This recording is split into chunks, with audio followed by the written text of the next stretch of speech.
Nag-viral na usab sa social media ang mga pagpanulis nga nitabo sa kanlanan sa Dakbayan sa Sugbo nga binuhatan sa mga tulisan nga mga nagmotorsiklo. Niadtong unang semana sa Mayo, mikatap ang usa ka post sa CCTV ang gingong pagtulis sa usa ka trabahante sa Chongwa Hospital sa usa ka lalaki nga misabay kunuhay sa iyang paglakaw.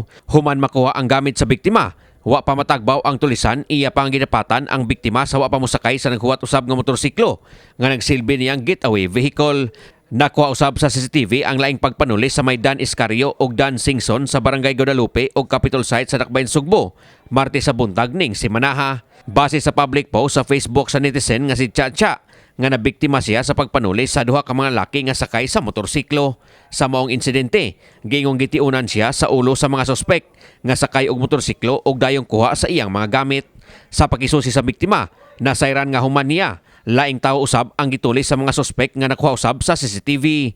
Subay sa mong hitabo, gibutyag sa direktor sa Cebu City Police Office CCPO nga si Police Colonel Ernio Dalugdog nga ilan na karong gi-adjust ang pagdeploy sa atong kapulisan sa mga crime-prone areas aron kalikayan ang mga daotang elemento nga mapahimulos sa higayon. Iya usab giawhag ang katawhan nga magbinantayon kanunay sa ilang paglakaw ilabi na panahon sa kagabhion aron dili mabiktima sa mga kriminal. Mas maayong di gyud mag-inusara og dili usab mopondo sa usa ka lugar nga ngit-ngit og mingaw sanglit mo kini ang sagad nga dapit nga punteryahon sa mga kriminal.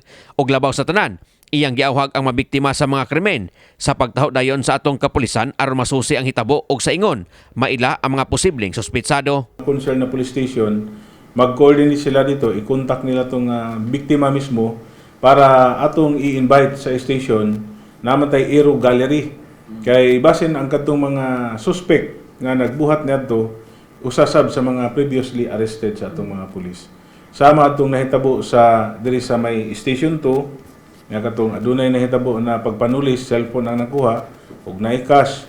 Ipakita atong picture sa katong suspect na ilhan dahil ato na pailag kaso nadakpan tong mga suspect. So mas may mga blatter gyud kay mabiktima. Aside sa kanang mag-post sa social media, mas maayo po nang ipablatter gid nila. Samtang giangkon ni Dalugdog nga aduna gipagsiaw sa mga krimen sa Dakbayan. Nunot nining nabalik na sa normal ang sitwasyon human sa nating pandemya sa COVID-19. Apan gipasabot ni Dalugdog nga manageable ra gihapon sa atong kapulisan ang sitwasyon. Di gina nato ikalikayan kay tungod sa back to normal na gid ang activity sa tanang mga kuan ba. Kung makita ninyo during pandemic, medyo mababa ang ato ang crime rate because of limited lang ang movement sa mga tao.